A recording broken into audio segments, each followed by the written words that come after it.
How to set default folder view for all folders in Windows 11.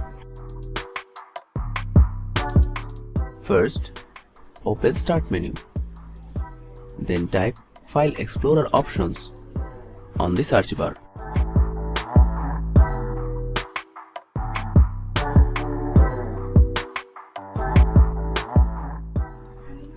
And hit Enter.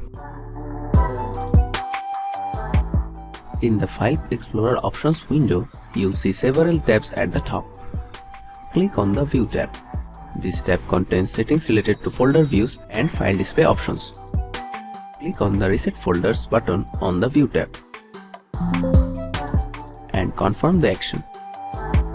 This will reset folder views to their default settings. And there you have it.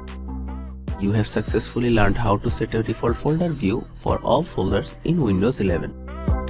Thanks for watching. Subscribe to our 5-Minute Solution channel for more videos.